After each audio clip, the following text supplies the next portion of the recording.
Ixi, Mayara, acho que você entrou pelo meu link. Não, Você Olá, não pode. vamos tô só com seu aguardar nome? o pessoal entrar. Peraí, Tá. eu saio e entro de novo, pera. Não, eu troco aqui Não, eu para só você. renomeei. É? Ah, então tá. A Giovana, nossa mestre de cerimônia, está chegando. Só vamos. Já está gravando, tá, gente? Mas o pessoal já vai começar a chegar. É que a gente teve uma troquinha de sala aqui entre uma atividade e outra. Tranquilo. Não tem problema. Olá, tudo bem? Prazer, Giovana. Tudo bem, Giovana. Giovana? Tudo certo. Vou fazer então a parte do cerimonial e aí eu passo para a doutora Maiara, né? E se a doutora Uhum. Maiara vai coordenar a parte da palestra e as perguntas. Se precisar de ajuda, é só me falar que eu vou estar online também aqui, tá, doutora? Ai, tá bom, Giovana, obrigada, viu? Imagina.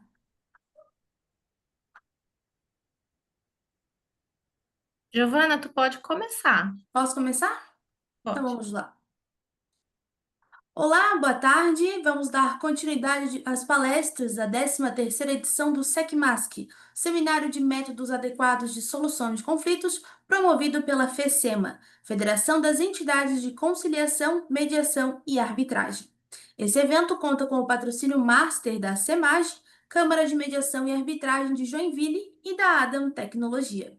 O SECMASC é organizado pela Garra Marketing, Promoções e Eventos. Agradecemos também a todos os parceiros filiados e as instituições que apoiam este evento. Agora vamos para a nossa palestra de encerramento do 13º SECMASC com o tema Panorama da Mediação e sua importância para a sociedade, ministrada pela doutora Sandra Bayer. Gostaríamos de informar a todos que a doutora Sandra irá ministrar uma palestra dialogada, onde a sua contribuição é fator primordial para o sucesso. Então, comece desde já enviando suas dúvidas, pois são elas que conduzirão o desenvolvimento desta palestra. Para coordenar essa palestra, convidamos a doutora Maiara de Oliveira Nunes, advogada e mediadora judicial e extrajudicial, com atuação voltada ao direito de família e sucessões, filiada à Câmara de Arbitragem e Mediação da CDL Palhoça. Passo a palavra à coordenadora para dar início à palestra.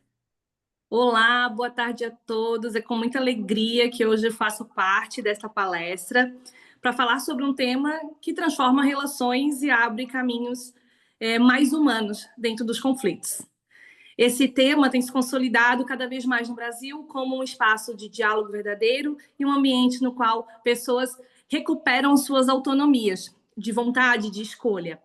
Local esse também que possibilita uma escuta mais ativa, um diálogo mais aberto. É um processo que respeita histórias, emoções e necessidades. E por isso provoca impactos que vão muito além do jurídico, impacta vidas.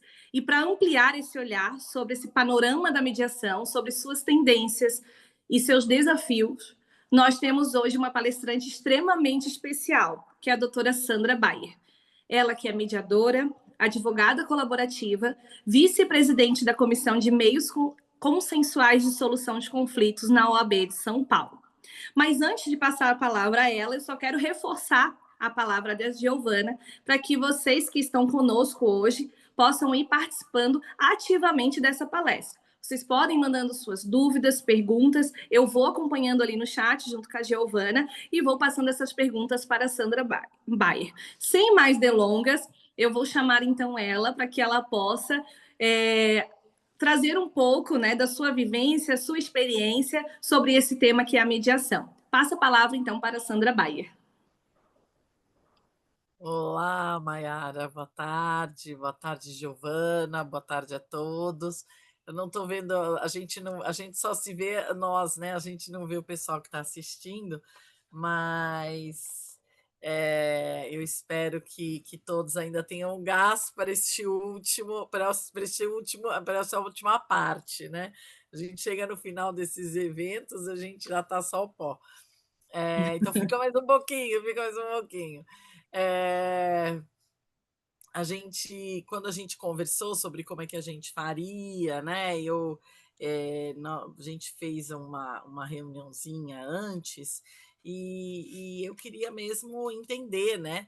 O que que que vocês queriam, né? O que vocês queriam saber, do que vocês preferiam que eu falasse, porque panorama da mediação é tudo, né?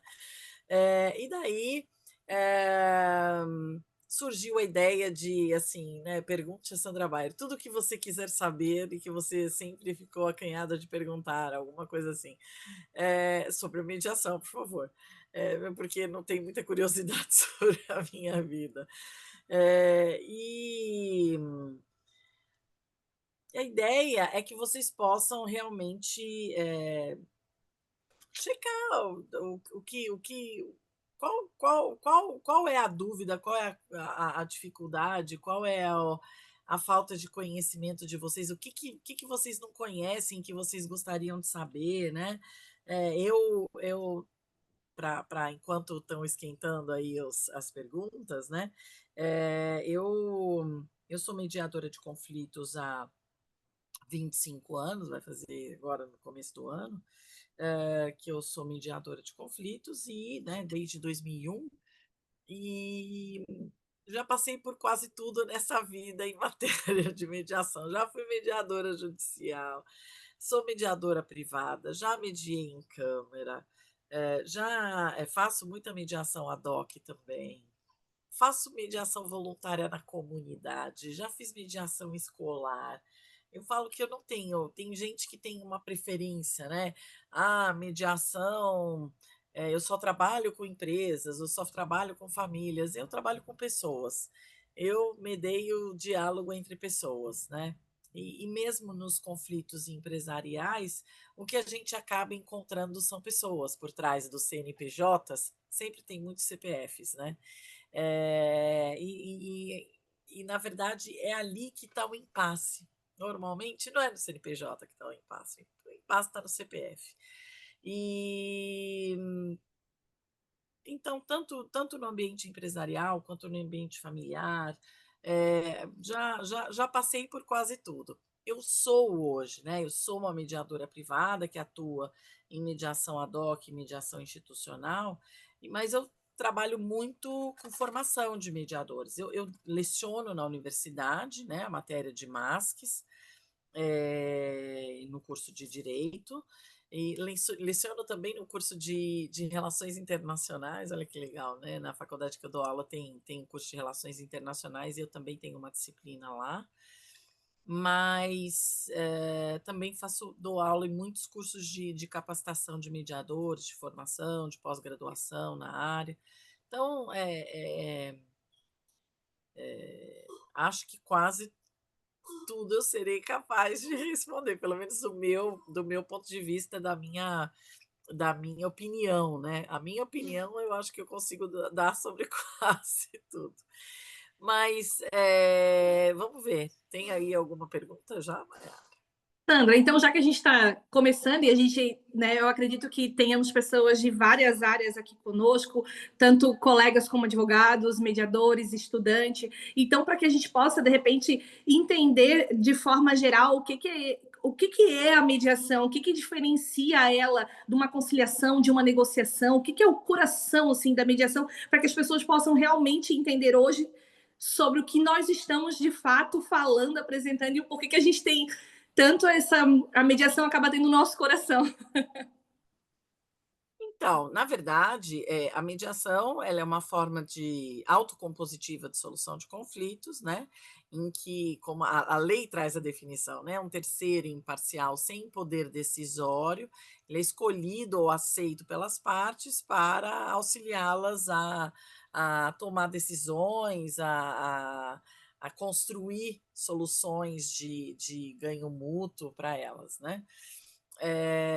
Assim como a negociação e a conciliação também são formas autocompositivas, né? Então a gente pode, se a gente pensar nos MASCs em geral, né? A arbitragem é muito curioso, porque antigamente a gente sempre falava assim, mediação e arbitragem, né? Tem a Câmara de Mediação e Arbitragem, tem o curso de mediação e arbitragem. Eu lecionei durante muito tempo uma disciplina numa outra faculdade que chamava isso, mediação e arbitragem. E a pessoa, às vezes eu falo que eu sou mediadora e as pessoas falam assim, porque eu tive uma arbitragem, eu falo, mano, né? As pessoas têm uma tendência a achar que é um pouco a mesma coisa.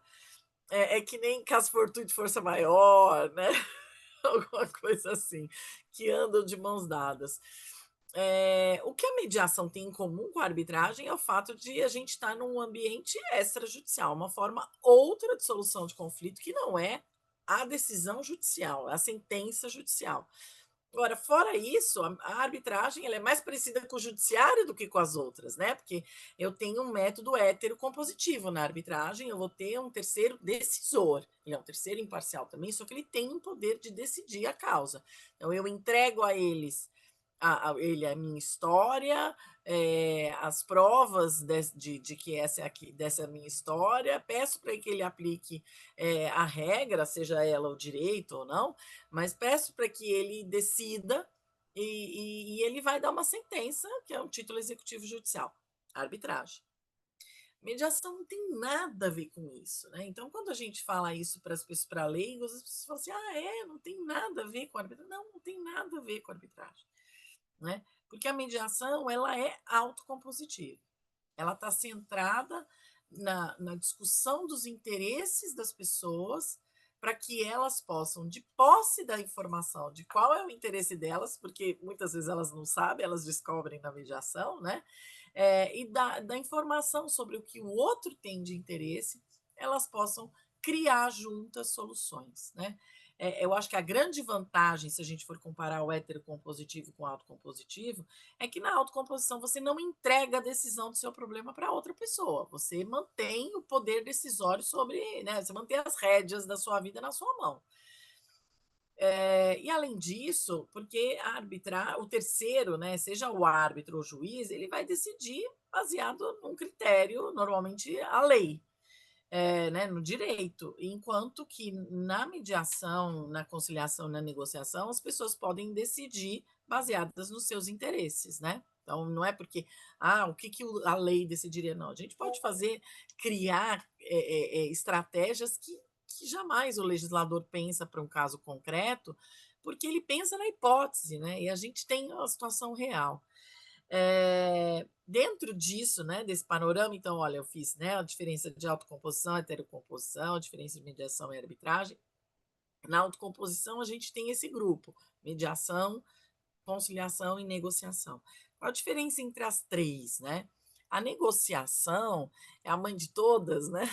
Porque, na verdade, a gente, na conciliação e na mediação, a gente tem um ambiente de negociação também, só que tem um terceiro agregado. A negociação é a forma pura autocompositiva, porque é a situação em que as pessoas envolvidas no conflito, as partes, né? Não sei se a palavra certa mas é a que a gente mais acaba usando. Então, as partes envolvidas nesse conflito, elas vão conjuntamente, elas diretamente vão se comunicar no sentido de buscar uma solução para aquela questão que elas têm. Pode ser uma disputa já? Pode ser que não seja uma disputa, né? A gente fala conflito, né? Mas assim, eu posso chamar de conflito o fato de que o vendedor de uma casa está querendo 1 milhão e o comprador está querendo pagar 800 mil. Então, eles têm interesses distintos, né? Veja, quando a gente fala de conflito, as pessoas logo pensam em disputa. A disputa ela tá para lá, né? Ela subiu no tom, subiu na escala, né? Não, conflito toda vez que as pessoas têm interesses que, em princípio, não se encontram, não são compatíveis, né? Ou elas têm a percepção de que eles não são compatíveis. Então, a diferença da negociação é essa, que as pessoas agem diretamente, sem a necessidade de um terceiro. E eu vou dizer uma coisa, normalmente eu falo isso aqui, nos meios adequados de solução de conflitos, a gente fala assim, não tem um melhor e um pior, tem um mais adequado. Né? Mas tem um melhor, Mayara. O melhor é a negociação. O melhor é que as pessoas consigam resolver o seu problema sem precisar de terceiro nenhum. Que elas consigam resolver isso no momento quando é um conflito ainda, quando não virou uma disputa. Esse é o melhor. Na verdade, O Uri fala isso, né, nas falas dele. O dia que as pessoas aprenderem a negociar, eu perco meu emprego, ele fala. Não vai mais ter mediação, porque as pessoas vão conseguir resolver os problemas sozinhas. Mas o mundo vai viver em paz, olha que coisa linda. Né? Então, a negociação é o ideal, mas é um ideal muito utópico, porque quando eu consigo, no momento sentar para conversar com as pessoas, eu consigo ainda negociar. Mas quando o conflito sobe o tom um pouquinho, quando ele escala um pouquinho, eu já vou ter a dificuldade de. De ter uma conversa difícil com a pessoa. A conversa já se torna uma conversa difícil. E aí, ou as pessoas são muito civilizadas e treinadas em negociação, né? Ou elas vão precisar da ajuda de um terceiro para ter essa conversa. Então, este terceiro, seja o conciliador, seja o mediador, ele vem no momento em que a negociação não dá conta. Né? Se a gente for pensar no escalonamento de meios adequados, né, o ideal é que primeiro as pessoas façam a negociação. Faltou a negociação, aí elas podem ir para mediação, conciliação. Não deu, aí elas vão para o judiciário, para a arbitragem. Né? Esse seria o degrau número 1, essa conversa, né? Os americanos chamam isso de kitchen table conversation, né? Quando as pessoas conseguem sentar na mesa da cozinha com uma xícara de chá, vamos conversar a respeito do que está acontecendo. Aproveitei a xícara de chá aqui. Vamos conversar a respeito do que está acontecendo. Isso é o ideal. Não foi possível? Bom, já tem outras pessoas envolvidas na história, passa o tempo, já fica um mal entendido, já cria um ranço, né? A gente tem várias expressões para falar desse momento em que já encruou o negócio, né? Aí um terceiro pode ser muito útil.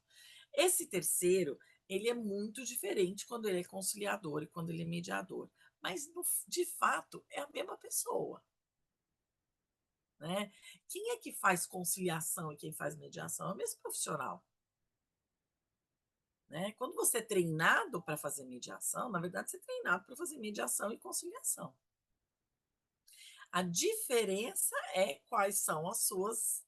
Qual é o seu foco, quais são os seus objetivos e como é que você vai lidar com aquela situação. Então, a primeira coisa é pensar, mas, bom, se é a mesma pessoa, ela vai fazer mediação ou ela vai fazer conciliação?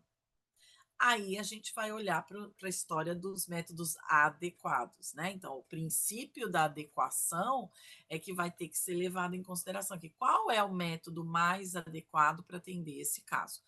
O próprio legislador, no Código de Processo Civil, ele deu a dica. Ele falou: olha, a conciliação, né, o conciliador que costuma, né, que preferencialmente atenderá casos em que não existe vínculo entre as partes, e o mediador preferencialmente atenderá situações de vínculos entre as partes. Quando eu coloco preferencialmente, já fica claro que é pela adequação. A conciliação é mais adequada para situações em que não há vínculo. E a mediação é mais adequada para situações em que há um vínculo anterior entre as pessoas e um vínculo posterior também entre as pessoas. Agora, é uma questão de possibilidade, de preferência, né? Então, tem fórum, tem Sejusc que só faz conciliação. Aliás, assim, aqui no estado de São Paulo, eu ouso dizer que a maioria dos Sejusc só faz conciliação. Porque é o que é possível, né? Enquanto que tem lugares que só fazem, né? Se você vai para câmaras, muitas câmaras nem têm regulamento para o procedimento de conciliação, só faz mediação. Né? Tem muito isso também, né? Na prática, a gente vê no ambiente judicial uma preferência maior pela conciliação, enquanto que no ambiente privado o interesse maior é pela mediação. Na verdade, o mais adequado é essa história do vínculo. Não, eu não tenho como fazer uma grande facilitação da comunicação entre pessoas que não se conhecem, que não têm uma relação, que vão sair dali e não vão se ver nunca mais, né? Então, acidente de trânsito,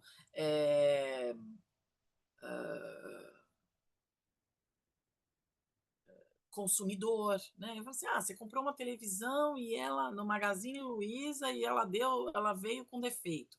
O preposto do Magazine Luiza que vai estar lá na audiência de conciliação, ele nunca te viu antes, nunca vai te ver depois. Não tem comunicação a ser restabelecida, percebe? Então, assim, esses casos vão mais para conciliação. Casos que são mais parrudos, mais complexos, com uma disputa maior, uma comunicação anterior existente rompida, esses são casos para mediação. Mas, muitas vezes, se o judiciário não tem condição de fazer mediação, ele acaba optando por fazer a conciliação de alguma forma e nada impede, né, que você faça uma ou outra. O juiz e o árbitro sempre fazem a conciliação também. Por exemplo, assim, a gente fala mediação, família. Família é caso adequado para mediação. É caso adequado para mediação. Agora, a lei também confere um poder de conciliar ao juiz durante todo o procedimento. Então, não tem juiz de família que entre para uma audiência de instrução, depois de tentado uma mediação, não conseguiu. Não tem juiz de família sério que não tente fazer uma conciliação entre as pessoas. Tente uma busca de uma solução consensual, mesmo que seja conciliatória. Aliás, assim, terceiro com poder decisório, tipo juiz, ele pode fazer conciliação. Mediação, ele não pode fazer, porque a mediação não pode ter caráter instrutório. A mediação, ela tem uma confidencialidade sobre uma gama de conversas que se tem, que se o decisor escuta, ele vai usar como fonte do convencimento dele para saber quem está certo e quem está errado. Aí a mediação teria o caráter probatório, que seria muito ruim, né? Então, mas o juiz nada impede não, e a lei estimula que ele tente pelo menos conciliar. E a lei de arbitragem, da mesma forma, fala que o árbitro, apesar de haver muita arbitragem em que o árbitro sequer abre a boca para falar disso, a lei prevê no artigo 21 que o árbitro deverá, no início da arbitragem, buscar a conciliação entre as partes, né? Se as partes já passaram por uma mediação, ok, mas se elas não passaram, é importante que o árbitro chame a atenção às pessoas de que elas podem sim ir para uma solução consensual. Quero fazer. Estou terminando. Você vê que você faz uma pergunta para mim, eu dou a aula inteira, né?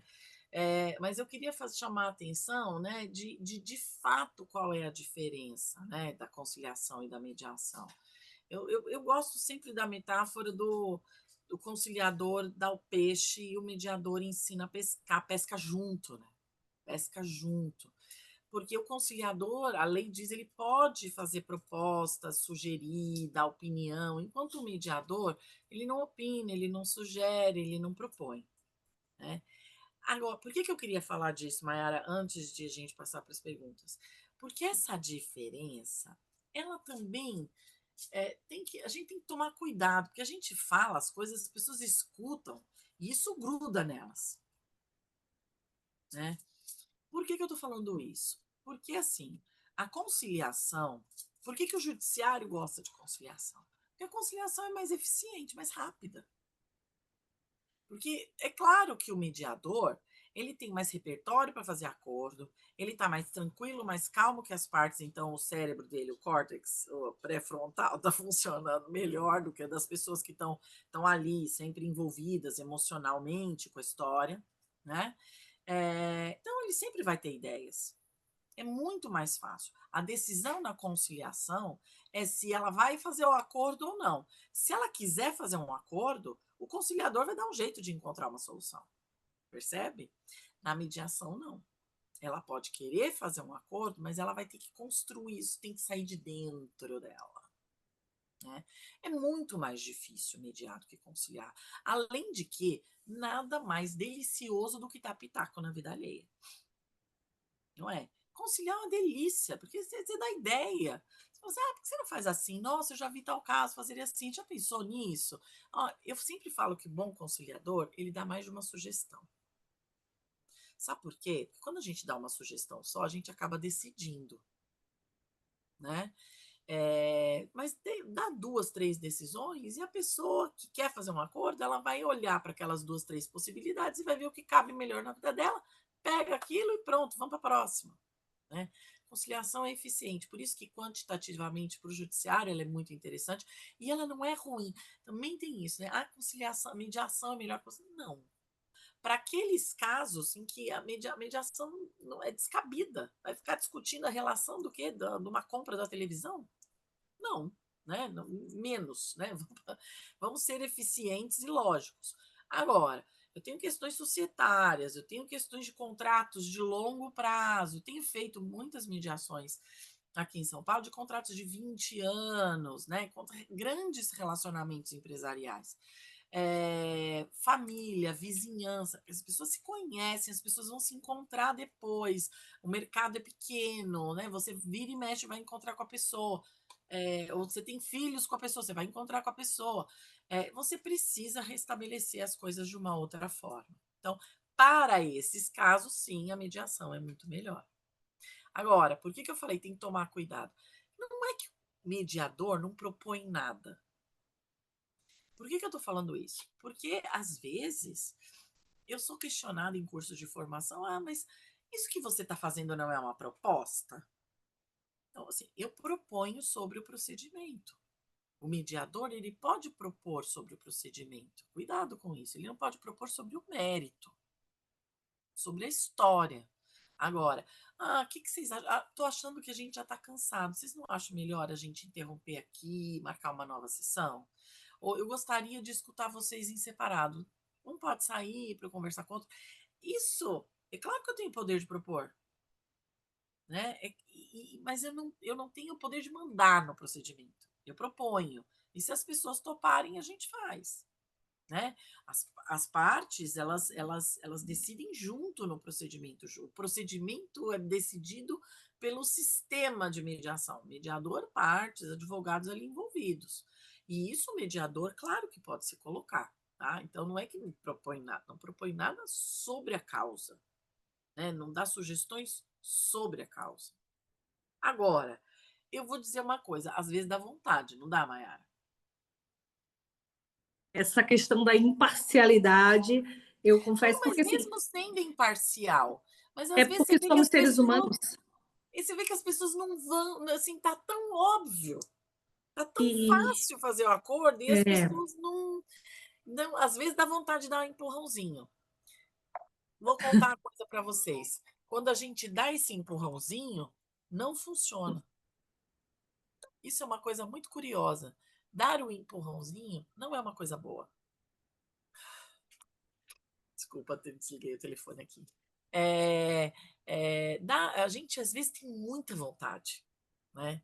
Mas via de regra é uma cilada. É um diabinho que fica atrás da gente falando assim: por que você não propõe? Você não... Evita, porque já caí nessa tentação e não resultou. Se as partes não estão prontas, não é a sua solução que vai resolver, é a solução delas só que vai resolver. O conflito, o problema é delas, a vida é delas. é porque a gente vem daquele princípio também, né? A mediação, conciliação, ela tem aquela questão da autonomia das partes. E a partir do momento que, se nós pudéssemos falar algo, e como a doutora Sandra mesmo colocou, se não vem da vontade delas, não importa, pode estar tão claro, tão cristalino, que aquilo vai acontecer daquela maneira, mas se ela não está preparada para aquele momento, não vai acontecer e ela também não vai fazer questão de acontecer. Porque a gente acredita sempre que na mediação, conciliação, quando a pessoa ela faz parte daquele acordo, a probabilidade daquilo dar certo é muito maior. Então, se tem outra pessoa que induziu ela a aceitar, ela não vai querer, porque não partiu do desejo dela. E nós já estamos com perguntas aqui, Sandra. Ai, já estou aqui ansiosa, já estava aqui lendo aqui já para te passar algumas. Espera aí, que já vamos começar. Primeiro foi o Vladimir, que ele, até vou deixar aqui registrado, ele colocou lá, sou do Sejusc, Osasco, São Paulo, estou muito impactado com todo o evento pela qualidade nas apresentações, gratidão por estar assistindo e participando. Nós é que agradecemos, Vladimir, pela sua participação. E eu sei que ele deixou mais perguntas abaixo, mas eu vou seguir a sequência aqui, tá, pessoal? Olha, a Beatriz mandou uma pergunta. Na sua visão, quais são as habilidades essenciais que um bom mediador precisa desenvolver? Escuta. Habilidade número 1, número 2, número 3 do mediador é escuta. Né? O mediador tem que. E é uma escuta com todos os sentidos, né? É uma escuta do que você está vendo, do que você tá sentindo no ar, né, da forma como as pessoas se olham, é uma escuta que vê também, né? Escuta ativa, né? Essa escuta capaz de escutar o que não é dito, né? E, e sem julgamentos, né? Porque, na verdade, essa escuta ela serve para muitas coisas. Né? Ela vai servir para eu compreender a situação, porque só depois de compreender a situação eu vou poder atuar, mas também ela vai servir, sobretudo, para criar esse vínculo que o mediador precisa criar com as partes, que é o rapport. E o rapport surge pelo fato da pessoa se sentir escutada. Né? E de se sentir genuinamente escutada e não julgada, e compreendida e legitimada. Então, é uma escuta que legitima, que compreende, que acolhe, né? Então, é uma escuta, a palavra é pequena, mas ela inclui muitas coisas aí dentro, né? Então, é uma escuta capaz de gerar o rapport. Porque quando você tem o rapport criado, aí as coisas fluem. Aí eu não vou dizer assim, o acordo acontece, porque o acordo não depende de eu gostar do mediador, de eu me dar bem com o mediador e porque eu estar feliz na mediação ou não, né? Mas se o rapport existe, você não vai ter impeditivos para isso acontecer, né? O mediador ele consegue trazer as pessoas para isso. Então, eu diria que a primeira delas é a escuta. A segunda, primeira, segunda, terceira, né? Eu falei. Mas eu gosto também de dizer que se a mediação, ela. Eu falo duas coisas, né? Eu falo assim, se a mediação tivesse o santo padroeiro da mediação é São Francisco de Assis, né? Nós somos instrumentos da sua paz, né? Eu estava brincando aqui, mas é verdade, assim, todo mediador tem uma técnica de mindfulness, né? De atenção plena, de criar essa atenção plena, né? De se centrar antes de começar uma mediação. E a minha forma é fazendo a oração de São Francisco de Assis. Que vocês estão. Eu estou com o fundo do SECMAS, vocês estão vendo, mas eu tenho o São Francisco aqui atrás de mim. Então, assim, ele fica de olho nas minhas mediações o tempo inteiro. Porque eu acho que se mediação tivesse um santo padroeiro, seria São Francisco. E se a mediação tivesse um bicho mascote, seria um camaleão. O mediador tem que ser um camaleão. Do mesmo jeito que tem a girafa da comunicação não violenta, né? Então, a mediação podia ter um camaleão. Por quê? Porque o mediador, ele tem que passar desapercebido. Ele tem que compreender, ele tem que ter uma pele sensível para entender, isso aqui tá azul, vou ficar azul também, isso aqui tá preto, vou ficar preto também, isso aqui tá vermelho, vou ficar vermelho também, né? Ele tem que mimetizar, se adequar ao tipo de fala das pessoas, à linguagem das pessoas, ao horário das pessoas, ao lugar que as pessoas querem. Há muitas coisas a gente tem que se adequar. Né? E assim, o tom quem dá são as pessoas, a gente só segue. E a gente tem que entrar nesse sistema, porque, né, se a gente pensar que a gente vai estar lidando com um sistema, né, e eu acredito, eu aprendi mediação como uma intervenção sistêmica, né, há 25 anos atrás. E se eu vou entrar nesse sistema, eu não posso ser uma intrusa, né? Eu tenho que. A Fernanda Levi, minha sócia, ela sempre fala isso, assim, a gente entra nesse lugar com muito respeito na ponta do pé, para não fazer barulho, porque o barulho que tem que acontecer é deles, né? Então, não tem jeito da gente não intervir no sistema, não tem jeito da gente não virar parte desse sistema. É claro que uma mediação, ela acontece de um jeito se for comigo, de outro jeito se for com a Maiara. Não, é óbvio que cada mediador ele coloca um tanto dele naquela conversa. Mas esse tanto que a gente coloca tem que ser adequado também, né? Tem que ser adaptado àquela situação, àquele caso. Então, a gente tem que ter essa escuta também serve para gerar essa sensibilidade nossa, que o camaleão tem a sensibilidade na pele de mudar de cor. A gente tem que ter essa sensibilidade para mudar o tom da nossa fala, o tipo de linguagem que a gente usa, né, o olhar que a gente tem para as pessoas. É diferente. Olha, assim, até a idade das pessoas que estão envolvidas na mediação vai mudar o jeito da gente fazer a mediação, né? É que o protagonismo é das partes, né? É isso que nós temos, assim, é uma frase meio clichê, o protagonismo, mas o protagonismo é delas. No máximo, a gente está lá de apoio no palco, tentando direcionar, tentando dar luz para onde precisa, mas jamais fazendo o ato em si, né? E é muito legal você falar sobre essa questão da escutativa, porque automaticamente ela está ligada na questão da fala, porque a gente permite com que as pessoas verbalizem o que elas estão sentindo, verbalizem e elas consigam também se visualizar naquela situação. Porque uma coisa é quando a gente idealiza algo, outra é quando a gente fala e se escuta. Daí a gente consegue, opa, pera.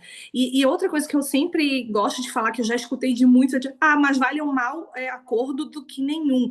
Na verdade, mais vale nenhum. Porque, assim, a permissão com que as pessoas... A mediação em si não precisa sair um acordo de lá. Eu sempre digo isso para qualquer pessoa, em qualquer ato. Porque aquilo vai permitir com que, depois daquela conversa, elas reflitam. E muitas vezes pode sair um acordo posterior àquilo ali. Porque elas entenderam, elas refletiram, a gente entende muitas vezes o calor da Ela emoção. chegou no momento certo, né? Porque às vezes não estava na hora, ela não estava pronta, mas aquilo fica plantado ali para a hora que ela ficar pronta. Claro, vai mexendo, vai trabalhando e no momento certo vai sair. Porque o importante é isso, é que as pessoas entendam onde elas estão, o que elas querem e de que forma, de fato, elas podem fazer com que aquilo venha a ser cumprido e não imposto por um terceiro. Temos mais perguntas aqui, que eu já estou aqui, já estou até ansiosa já pelas perguntas. Espera aí, ó. Agora é da Marília Portela. Boa tarde, Sandra. Sou mediadora judicial. Como você lida e desenvolve o diálogo com pessoas jurídicas e a irredutibilidade dos advogados? Já chegam sem acordo ou falam que é tudo controverso. Então, Marília, obrigada pela pergunta, Marília. Eu daí estou entendendo, né, assim, daquela situação de Sejusc, né, de conflitos normalmente repetitivos, né, conflitos de massa, e que eu tenho o cliente de um lado e a pessoa jurídica do outro, e que vamos assim, não, aí a gente não está falando de mediação, né? A gente não está falando de mediação, a gente está falando de conciliação. Nem caberia falar de mediação nesse tipo de caso. Agora, de novo, né? Por isso que também tem uma grande diferença, né? Assim, eu posso ter um preposto na mediação? Eu posso ter um preposto na mediação. Mas uma mediação, quando ela começa com pessoas jurídicas, uma das primeiras coisas que se pergunta, sobretudo quando a gente está em mediação institucional, numa câmara de mediação e arbitragem, né, numa mediação privada, estou falando, a primeira coisa que a gente pergunta é se as partes têm poder decisório. Se as pessoas que estão ali presentes têm poder decisório. Porque na vida real, no Sejusc, a maioria das vezes, as pessoas não têm poder decisório. É um preposto que vai ali para falar que não tem acordo, ou para escutar a proposta do outro, e muito que bem. Né? Foi lá para cumprir a tabela e não pagar multa pela falta de presença, né? Pela ausência na audiência. Então, eu entendo a sua dor, porque já vivi muito ela. E vou dizer uma coisa, não, não, não é mediação e não, eu não sei se a gente tem que mudar esse panorama, né? Porque isso pouco tem a ver com as pessoas que estão ali. Isso é uma estratégia de quem pensa e quem decide de fato pela empresa, que não é a pessoa que está ali. Então, assim, você só consegue fazer essa mudança, essa conversa de falar assim, olha, nós vamos pensar, tal. Se você tem uma empresa menor em que um dos sócios ou administrador venha no Sejusc, ou no caso de você ter uma mediação em que, de fato, você tem um, uma mediação privada em que você tem as pessoas envolvidas diretamente ali na mesa, né? Então, quando você tem as pessoas envolvidas na mesa, né, quando você está falando com os tomadores de decisão, aí eu acho que você tem como intervir, né? Eh, Primeira coisa, daí, né, pensando, Marília, tô aqui, tô aqui tentando visualizar a sua situação, né? A primeira coisa, o primeiro bloqueio é que o advogado já chega dizendo não tem acordo, né? E o advogado, e essa é uma discussão tão importante que a gente tem, né? Assim, eu tô na OAB, primeiro eu estava como membro no Conselho Federal e hoje estou na gestão como vice-presidente na OAB de São Paulo, e a gente tem tentado falar muito para os advogados, né? Hoje de manhã estava num evento aqui no ABC em São Paulo, falando para advogados, né? Então, assim, a gente precisa mudar a impressão que a gente causou. Né? Há uns anos atrás, um grande arbitralista, o Fernando Marcondes, ele disse num evento de mediação e arbitragem do SEBAR, ele disse assim, vocês da mediação, vocês sofrem do efeito sushi. Aí a gente, nossa, mas que efeito sushi é esse, né? Ele falou assim, se você leva uma pessoa que nunca comeu comida japonesa para comer comida japonesa pela primeira vez na vida, e você leva ela num restaurante ruim, ela vai dizer para o resto da vida que ela não gosta de comida japonesa. Ela não vai dizer que aquele restaurante naquele dia não estava bom. Porque a gente não tem uma segunda chance de criar uma primeira boa impressão. A primeira boa impressão é só na primeira vez. E a maioria dos advogados foi maculado pelo efeito sushi. Né? Eles foram mal recebidos no Sejusc. Isso aconteceu muito. Para quem chegou na mediação agora, isso aconteceu demais. Antes do Sejusc, nem chamava Sejusc, começou a chamar Sejusc em 2010. Para vocês terem ideia, eu trabalhei 6 anos no judiciário e não chamava Sejusc. Eu nunca trabalhei no Sejusc com esse nome, né? Eu trabalhava no setor de conciliação e mediação do Fórum João Mendes. E os advogados, eles foram muito mal recebidos em muitas oportunidades por muitas pessoas. E a gente criou uma péssima primeira boa impressão. Bom, aí a Mayara pode falar, eu não criei, não foi comigo. Mas então, o jogo está dado. Eu falo isso para os meus alunos. Cada vez que vocês atendem mal, que uma pessoa atende mal um advogado no Sejusc, todos nós, como classe, perdemos. porque é um advogado a mais falando mal da mediação e dizendo que não presta, que desrespeita as prerrogativas do advogado, que não serve para nada, que já sabe fazer que a pessoa faz. E daí acaba entrando num círculo vicioso de o advogado já chegar ali falando não tem acordo, o mediador, então, só se limita a fazer a pergunta: tem acordo, doutor? Não tem acordo, então vamos embora. Né? E isso acontece em muitos lugares. Ah, Sandra, eu não faço assim. Pois é, mas a pessoa que entrou na sua sala hoje, entrou ontem na outra sala e ela foi recebida assim. E aí ela vem com esse vício. Né? Como é que a gente muda? Como é que a gente faz isso diferente? De novo com escuta. De novo criando rapport. Né? Eu costumo dizer que nessas situações, Marília, eu não ficaria preocupada com essa conciliação que você está fazendo e que ele já chegou falando que não tem acordo. Eu ficaria mais preocupada em resgatar esse advogado ou a parte. Né? E falar assim: olha, estou entendendo que esse caso aqui, né, é uma situação pontual assim, mas você sabe o que a gente faz aqui, olha, fica à vontade, a gente pode atuar, a gente tem o pré-processual. Se você bater pé e falar assim: ah, você vai escutar a sessão de abertura, mesmo assim, tem mediador que faz isso. O que você está ganhando? Né? Se a pessoa está te ouvindo, porque também tem isso, você não ouve a pessoa não vai te ouvir. Se você fizer questão de que ela te ouça à força, vai ser péssimo. Né? Então, nessas situações, me acontecem muito menos, porque hoje essas situações, via de regra, acontecem em câmaras privadas, onde acontece uma sessão de mediação, porque as partes querem ir para a arbitragem, mas a cláusula contratual é escalonada. Então, elas têm uma cláusula no contrato que é escalonada, prevendo mediação antes para depois ir para a arbitragem. Elas querem ir para a arbitragem, mas elas têm que passar pela mediação. Elas têm que passar por uma reunião de mediação, diz a lei. Então, elas vêm para cumprir essa uma reunião de mediação. Então, muitas partes elas já chegam.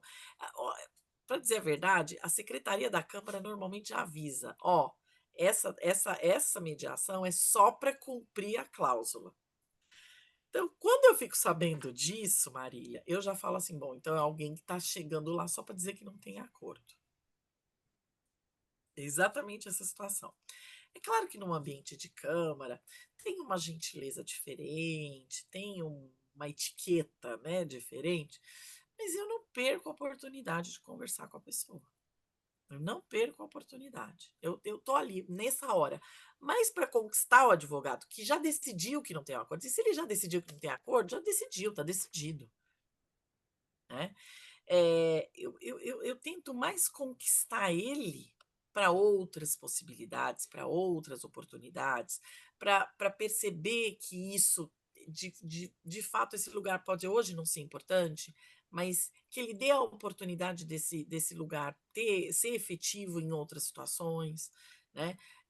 Essa é a minha forma de ver. Tá? Se a pessoa chega, não tem acordo, não tem acordo. Você sabe que uma vez eu fiz um acordo, num caso desse, que as pessoas chegaram falando que não tem acordo, não tem acordo, e enquanto era numa época que a gente não fazia ainda, não entrava no sistema, não era o mediador que colocava os dados no sistema e tudo mais, tinha um funcionário na sala.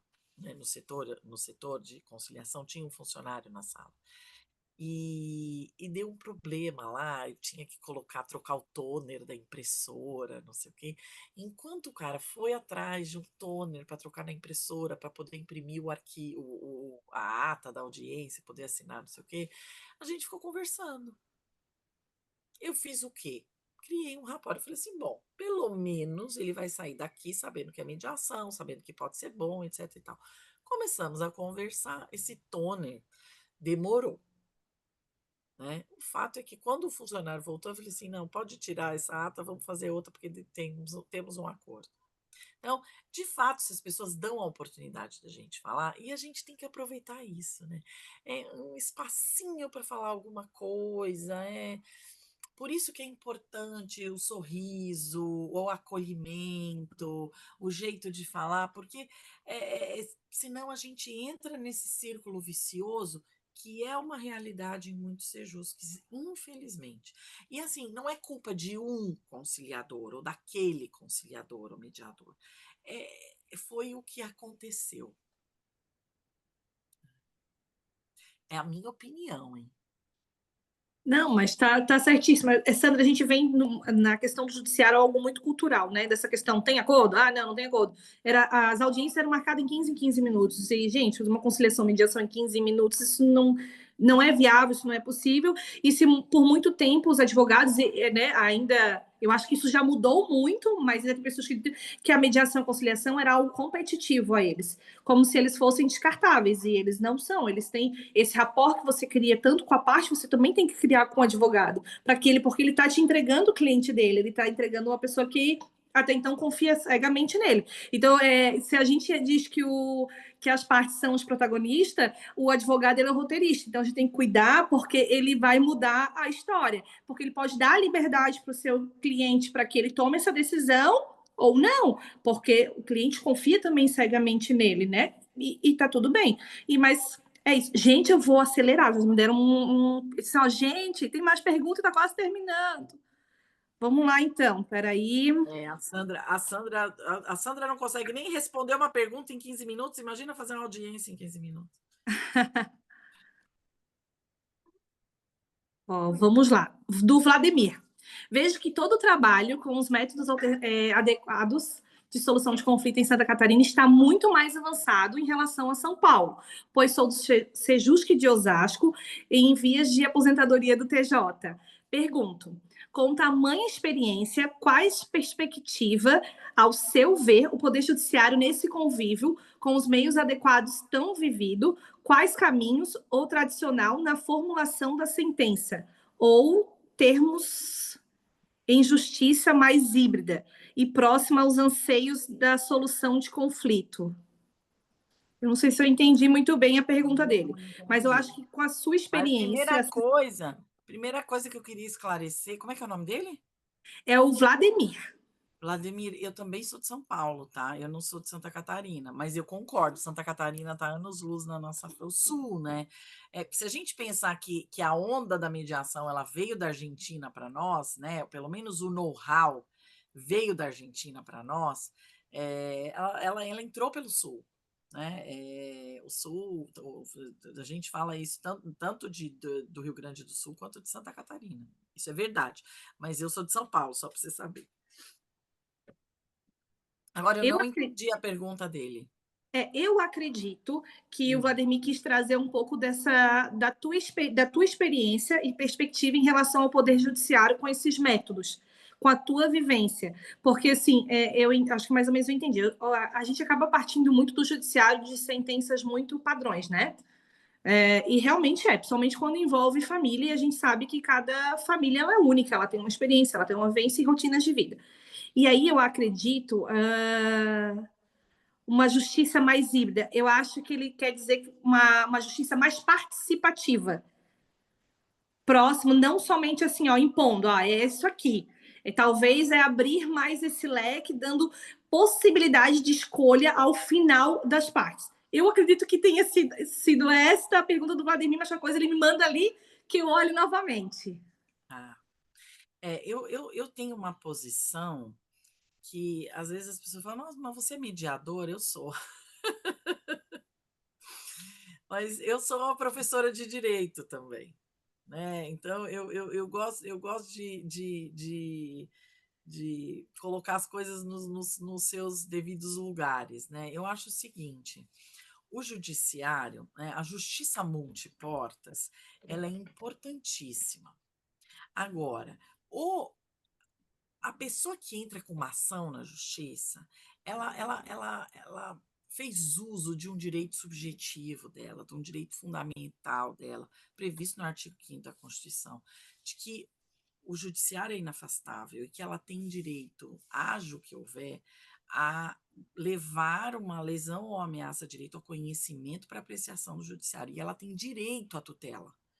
ela tem direito a receber a resposta dessa apreciação, né? Então, eu acho que a gente não pode esquecer que o judiciário serve para isso, tá? Eu concordo e assino embaixo, e sou filhote do professor Cazu, que diz acesso à justiça é acesso à ordem jurídica justa, efetiva, tempestiva, e que o judiciário não é a decisão judicial não é a melhor resposta para a maior parte dos conflitos, e que ela devia ser poupada para o que efetivamente precisa dela, para ter mais tempo, os juízes deveriam ter mais tempo para resolver os casos que interessam com qualidade e tranquilidade, né? Você disse que você é funcionário, você sabe como é que os juízes trabalham. Meu filho é estagiário de juiz e eu fico sempre embasbacada. Eu tenho amigos juízes e desembargadores, assim, é gente que trabalha muito, insanamente, loucamente, não devia ser assim. Você está decidindo a vida das pessoas, eles não deviam ter essa carga de trabalho maluca.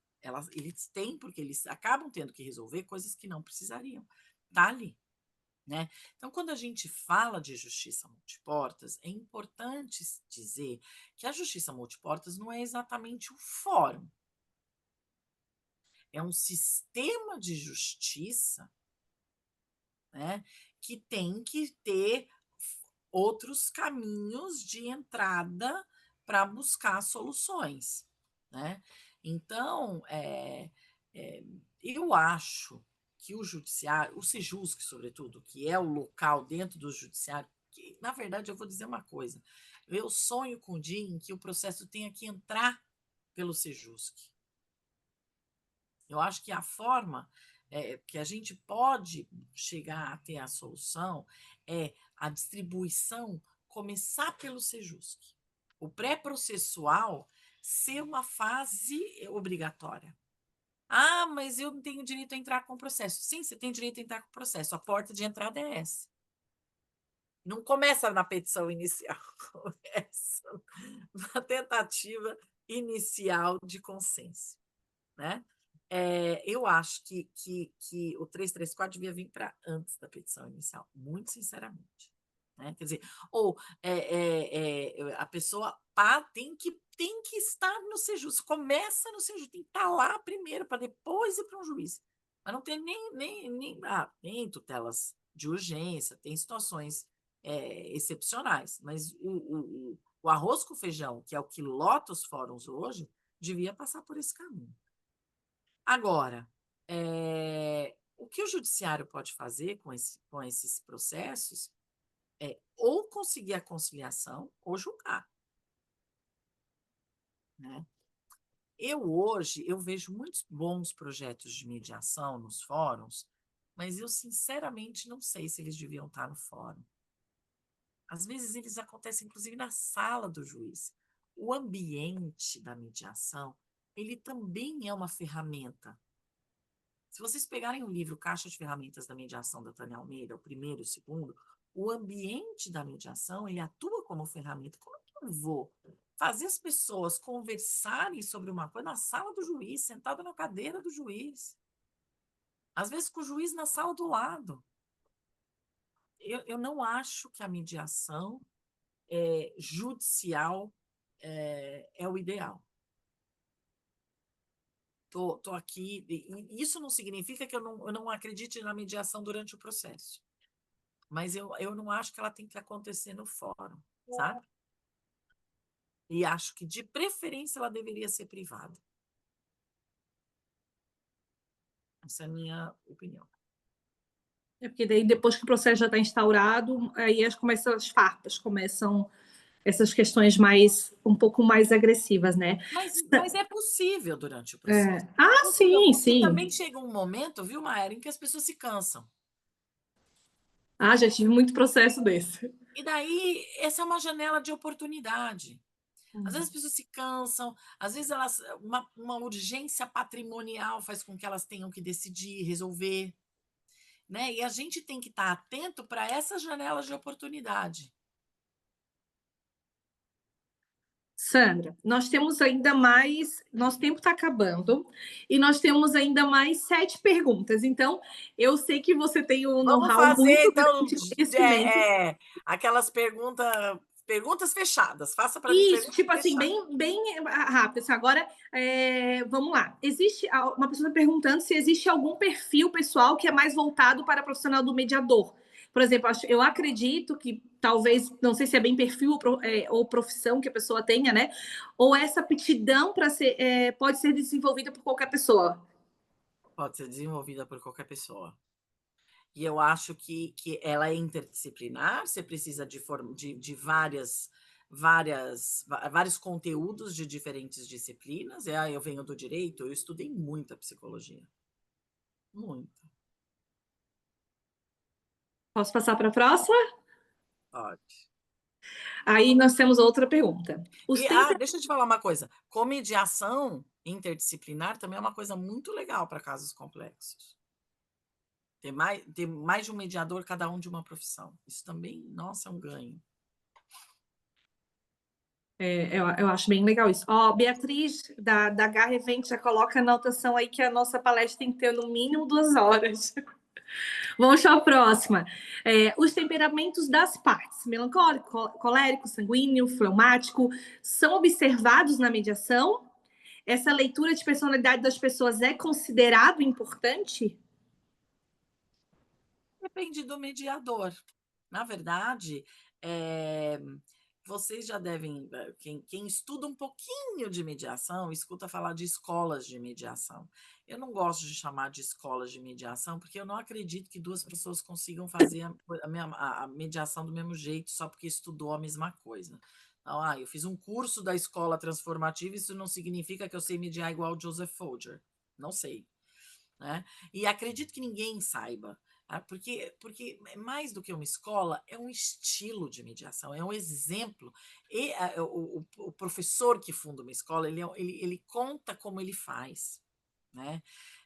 Cada um faz de um jeito e agrega ferramentas. Eu acho que esse conhecimento sobre os tipos de temperamento, ele é um conhecimento bastante útil para o mediador. Né? Então, o mediador normalmente é um mediador, nesse caso, é alguém que venha da área da psicologia ou alguém que trabalhe com RH, o pessoal que trabalha com RH também tem muito esse conhecimento.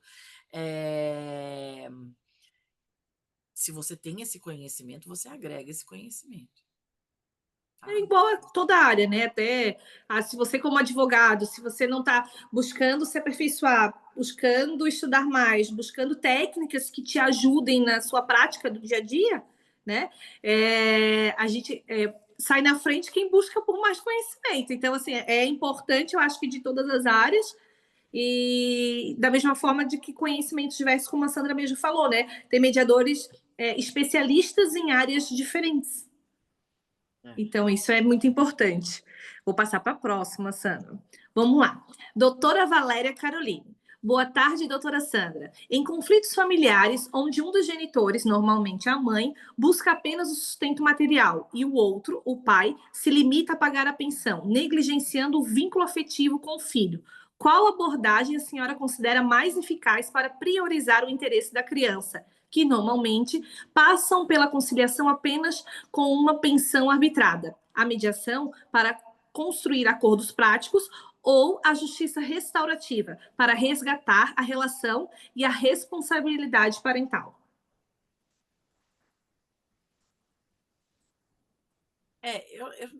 Assim, eu não acredito que a justiça restaurativa ela entre nesse lugar, né? Eu acredito na justiça restaurativa muito para o ambiente penal e para o ambiente escolar. Acho que ela é incrível para o ambiente comunitário, mas não vejo muito, não vejo muito para o ambiente familiar. É, eu acho que a gente estava falando esses dias num evento do IBDFAN, inclusive, sobre, que é o Instituto Brasileiro de Direitos de Família, né? Sobre isso, assim, eu sinceramente, eu acho que pais pais não, casais ou pais durante a gravidez deveriam passar por curso. Sabe que nem tem curso para aprender a trocar fralda, dar mamadeira nas maternidades? Devia ter curso. Quando você vai registrar um filho, então você vai fazer um curso do que é ser pai. Devia. Sabe que nem curso de noivos na igreja? Devia ter. Aliás, curso de noivos devia ter em cartório também, eu acho. Porque as pessoas assinam, né? É verdade, as pessoas assinam sem saber o que elas estão assinando. É claro que não ia falar da parte religiosa, mas da parte do contrato que elas estão. As pessoas não sabem quais são os regimes de bens e ninguém vai procurar advogado, vamos combinar?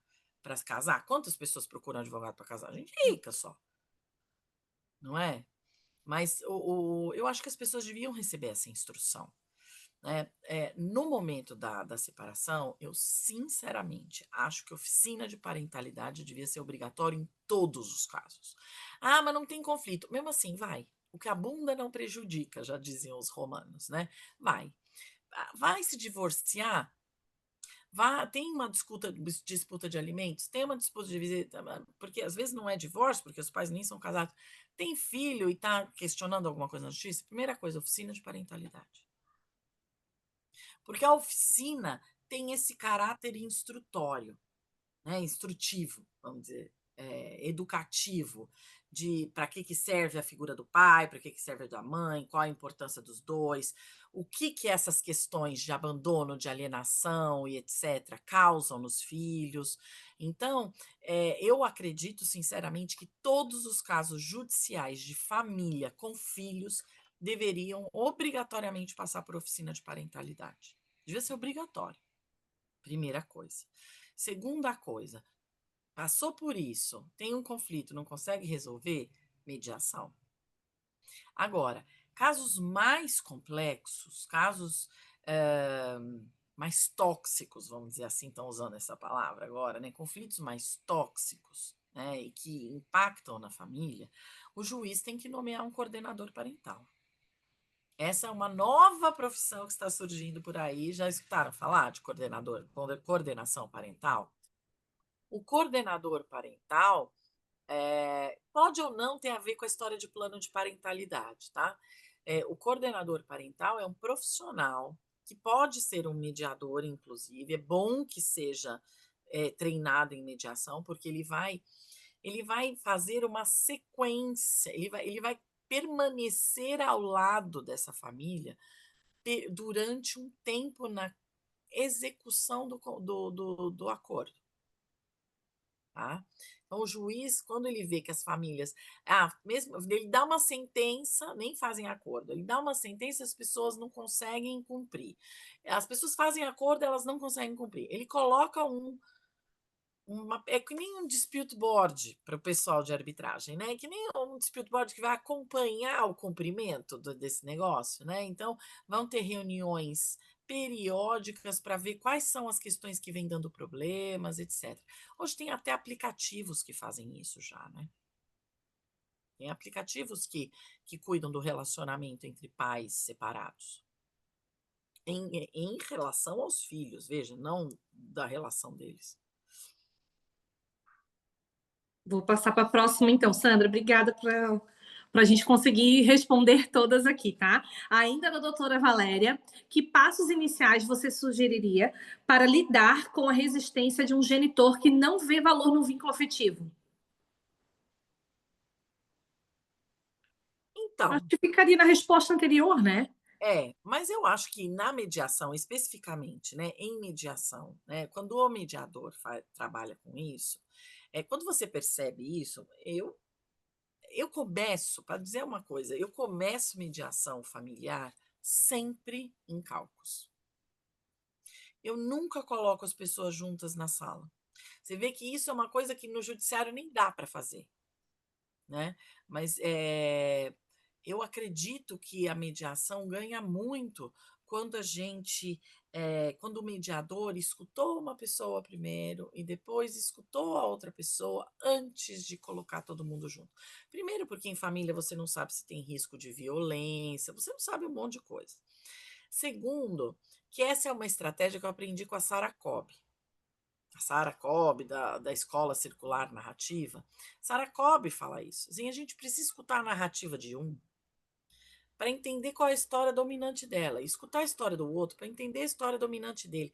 E eu vou dizer um negócio, é diferente eu escutar a Maiara falando da Giovana, na presença da Giovana e na ausência da Giovana. Então, eu gosto de primeiro escutar a Maiara falando da Giovana só comigo. Não porque eu vou saber sobre a história da Giovana, porque eu vou conhecer a Maiara, as dores da Maiara em relação a isso. Isso é escutativa, né? Essa é uma ideia típica de escutativa. E depois, quando eu coloco a Maiara na frente da Giovana, eu vou traçar uma comparação. Olha como na frente da Giovana isso muda, olha como o jogo entre elas gera coisas diferentes. Então, essa atenção que você põe, a comparação de como a pessoa atua com ou sem a pessoa, isso é muito interessante. E eu acho, sim, que na hora que eu me deparo com um pai que não vê a importância disso, você precisa chamar para o Caucus para entender por que ele acha isso. Né? Ele pode ser uma pessoa do mal, ele pode ser um psicopata, existe. Agora, eu vou dizer um negócio, existe pai bom e pai ruim, mãe boa e mãe ruim, homem bom e homem ruim, mulher boa e mulher ruim. Né? Então, assim, todo problema tá... Não. Tá cheio de mãe que só quer saber do dinheiro para ir para o shopping e o filho fica esfarrapado. Tem isso também? Tem isso também. Tem mãe que corre atrás porque o fulano não paga nada? Tem isso também. Tem mãe que se esfola, trabalha 3 empregos, deixa a criança com a avó porque tem. Então, tem de tudo no masculino e no feminino. Né? Então, não é só paterna, não é só paterno isso. Mas quando eu percebo isso, seja da mãe, seja do pai, chama para um Caucus. Mas não um Caucus de 10 minutos de Sejuski. Um Caucus quando a gente faz uma mediação privada, um Caucus é uma reunião só com a pessoa. É uma hora conversando só com a pessoa. Para você tentar entender de onde vem isso. Até agora que você falou dessa questão do Caucus, tem uma pergunta que é da Marília Portela. Na mediação familiar, em que momento você entende crucial utilizar a ferramenta do Caucus com o pai e mãe ou familiares? Bom, vamos lá. Eu já falei que no começo, eu começo daí. E daí, a partir daí, eu vou entender, Marília, se dá para atender eles juntos ou não dá. Porque às vezes não dá. Não só por conta de questão de violência. Outro dia eu fiz um caso, as pessoas tinham 20 processos uma contra a outra. Tinha medida protetiva, nem podia pôr eles juntos. Né? Aí é só cálculos. Só cálculos até que os advogados façam um acordo, coloquem lá no processo que apesar da medida protetiva, vai ter uma reunião conjunta e quais vão ser as medidas de segurança para isso acontecer. Acontece muita coisa, né? Então, quando você pega casos grandes que tem, inclusive, vara criminal envolvida e tudo mais, nem sempre você consegue atender as pessoas conjuntamente. Às vezes você consegue atender conjuntamente virtual, né? Então, daí você vai para o virtual. E depois, eventualmente, você vai para encontros presenciais. Agora, isso tem a ver com a vontade das partes, as pessoas podem querer ou não, e elas têm que ser ouvidas. Né? De um feeling nosso de não está na hora ainda, ou eu preciso que eles estejam juntos. Eu não acredito em mediação em que as pessoas não conversem, não sentem na mesa. Tem gente que fala assim, eu faço até o acordo, mas eu não quero ver mais ele. Não, então não vai, esse acordo, ele está pronto, fadado virando a esquina, dar errado, não ser cumprido. Se as pessoas não querem minimamente sentar uma na frente da outra no online para acertar os pontos finais, a chance é zero, né? Sandra, até o Eduardo, acho que ele fez mais uma observação de postura de mediador, né? Ele é do Sejusc de Tocantins e ele tem a impressão que tem muitos mediadores que evitam os acordos para finalizar logo a audiência, ou seja, não estão nem preparados para estarem no papéis a qual estão exercendo. Porque é difícil, é duro mesmo. É duro, por isso é mais fácil conciliar. E por isso que normalmente você começa da conciliação e vai para a mediação, né? Atender família não é para qualquer um. E eu vou dizer mais, não é para. Eu diria que é temerário até atender família só com um curso de 40 horas. Se você não for da psicologia, é temerário. Advogados sem o mínimo conhecimento de psicologia irem para um clube. Daí, como é que eu faço isso? Eu vou fazer faculdade de psicologia? Não. Eu fiz essa pergunta quando eu fiz o meu primeiro curso, a professora principal era psicóloga. Eu falei, nossa, eu vou ter que fazer um curso de psicologia agora. Ela falou, não, Sandra, você não faça o curso de psicologia, porque você nem vai gostar. Né? O que você quer é conhecimentos de psicologia para aplicar aqui. Então, aí eu fui tocando em cursos, né? Assim, eu fiz um curso de intervenção sistêmicas de terapia familiar, um curso sobre construcionismo social. Eu e assim, fiz uma formação. O curso se chamava, era uma coisa muito legal, não teve mais aqui em São Paulo. E eu não conheço outras escolas que façam, mas foi tão bacana. Chamava Psicanálise para Juízes, Promotores e Advogados. Era na Escola da Magistratura. E era uma professora psicanalista e tinha muito juiz do criminal, porque tem muita questão de criminal que também envolve psicologia, né? E era um curso de psicanálise. Então, assim, eu li muito Freud, sabe, para estar aqui. Então, assim, atender família não é um cursinho de 40 horas que te dá aptidão para fazer, não. Tem especialização em mediação familiar, tem cursos, né, a educação continuada que os tribunais estão pedindo agora, de mediação familiar, em que tem professores que vêm trazer mais um conteúdo de psicologia. Isso é importantíssimo. Sandra, agora eu vou trazer a última pergunta, então, que é da Luciane da Camasc. Que tipo de fala inicial o mediador deve ter depois que ouve das partes e detecta que o caso é bem difícil? Como é que é? Repete. Que tipo de postura o mediador deve ter depois de fala, né? Que o mediador deve ter depois que ouve que as partes e detecta que o caso é muito difícil. Provavelmente daquela negativa ele já vem com aquela armadura de não quero, não vai ter acordo. Então, assim, que postura, porque o mediador. Porque eu até entendo a pergunta da Luciane, né? Porque, como seres humanos, né, quando recebem a primeira negativa, a pessoa ela tem aquela postura de ir para trás, né? De se defender também. Então, assim, como tornar isso mais leve para as partes, né, que estão ali, né? Eu acho. Eu vou dizer uma coisa para concluir, mensagem final. Quando a gente começa na mediação, e todos, não sei quanto tempo cada um de vocês tem aí em mediação, mas todo mundo passou por isso. Quando você começa na mediação, você quer acordo, você quer conseguir resolver, você quer conseguir dar certo, não é? A gente fica feliz quando dá certo, quando sai acordo. Nossa, nada deixa a gente mais feliz que isso. E a gente fica frustrado quando não tem acordo. Mas essa frustração, ela não é madura. Porque, na verdade, assim, isso não tem nada a ver com você. Não tem nada a ver com o que você fez ou o que você deixou de fazer. Isso tem a ver com as pessoas. Ele não quer acordo? Tá. Paciência. Problema dele. Azar dele. Então, o que eu acho, qual é a minha postura nessas situações? Porque eu não entendi que a pergunta era sobre isso, porque assim, quando é difícil, nem sempre o difícil é um caso em que você vê que não vai ter acordo. Mas nessas situações em que surge isso, acho que a minha postura, né? Se eu tô no Sejusc amanhã, e não, doutora, não, a gente veio aqui, mas coloca aí, faz uma ata aí de que não tem acordo e pronto. Tá bom. Essa seria a minha postura. Tá bom. Vocês precisam de mais alguma explicação sobre o trabalho aqui, sobre como é que funciona? Eu nem faria sessão de abertura. Eu diria assim, vocês querem que eu Vocês precisam que eu explique mais alguma coisa?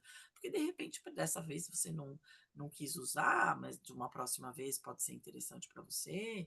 Então, só para você ficar sabendo o que, né? Você tem interesse em escutar? Ah, não quero, eu tô com pressa. Tá, então tá. E Sandra, hoje essa é a minha postura. Sandra, me mandaram aqui, ó, Mayara, vamos ter que encerrar. Sandra, muito obrigada. Como eu falei, assim, eu acredito que se nós ficássemos aqui por mais 1 hora, 2 horas, a gente teria muito conteúdo ainda para Ô, conversar. Mayara, mas a gente também tem que dizer uma coisa, né? A culpa não foi nossa que teve um atraso, que não foi a gente que causou. Não, é verdade, mas nós passamos, nós passamos. Gente, assim, ó, Sandra, muito obrigada mesmo por compartilhar o teu conhecimento, a tua vivência. Sandra, depois já deixa até o seu Instagram para o pessoal, né? Quem quiser continuar te acompanhando, te seguindo. Eu não sei Eu se tenho que. Eu ponho compartilha. no chat para os outros? Eu Eu não vou sei pôr se a Beatriz consegue colocar ali para gente o Instagram da Sandra para facilitar. Eu peço para eles colocarem. E aí eu também já vou passar a palavra agora para a Giovana, que é a Eu nossa acho mestre. que consegue colocar aqui pelo chat, mas me fala. Peraí, Já botaram ali. A Sandra botaram? já Ah, colocou. então tá. Já Eu colocou. coloquei, mas vai só para os panelistas. Ah, é? Então vamos ver se Eu elas encaminho, conseguem nos. então. Eu encaminho. Tá. E para quem quiser também me seguir, o meu é Mayara O Nunes, com Y, _ ADV. Gente, muito obrigada pela presença de vocês. Eu sei que foi o último painel, né? No segundo dia, às vezes as pessoas já estão um pouco mais cansadas, mas foi muito importante ter vocês conosco, ter a participação de vocês. Fez com que o painel ficasse muito interativo, muito mais leve e trazendo conhecimento que possamos aplicar no nosso dia a dia como profissionais, mesmo sendo mediadores ou não. Sandra, mais uma vez, obrigada. E agora eu vou passar a palavra para a Giovana, que é a nossa mestre de cerimônia. Gostaríamos de agradecer a palestrante e a todos que dividiram seus conhecimentos conosco ao longo desses 2 dias de evento da 13ª edição do SECMASC, Seminário de Métodos Adequados de Solução de Conflitos, promovido pela FECEMA, Federação das Entidades de Conciliação, Mediação e Arbitragem. E agora nós vamos fazer um anúncio importante. Já temos a data para o 14º SECMASC, então já reservem em suas agendas nos dias 12 e 13 de novembro de 2026, nós nos encontramos novamente. O evento do ano que vem já tem o apoio institucional do CONIMA, Conselho Nacional das Instituições de Mediação e Arbitragem, do FONAME, Fórum Nacional de Mediação, do ICFML, o Instituto de Certificação e Formação de Mediadores Lusófonos, do canal Momento Arbitragem, da OABSC, a Ordem dos Advogados do Brasil Seccional de Santa Catarina, e da Adam Tecnologia. Um outro anúncio especial é para todo mundo se preparar, porque vem aí o Prêmio de Jornalismo Excelência na Mediação e Arbitragem da FECEMA. Então, mais um prêmio bastante bacana aí para todos participarem. Lembramos que os certificados de participação do evento serão enviados no e-mail informado no ato da inscrição na plataforma Simpla. Esse evento contou com o patrocínio master da CEMAG, Câmara de Mediação e Arbitragem de Joinville e da Adam Tecnologia, e foi organizado pela Garra Marketing, Promoções e Eventos. Agradecemos também a todos os parceiros, filiadas e as instituições que apoiam este evento. Gostaríamos de aproveitar esse momento para relembrar que a FECEMA também recebe filiação de câmaras de mediação e arbitragem, também de pessoas físicas, árbitros, mediadores e conciliadores de todo o Brasil.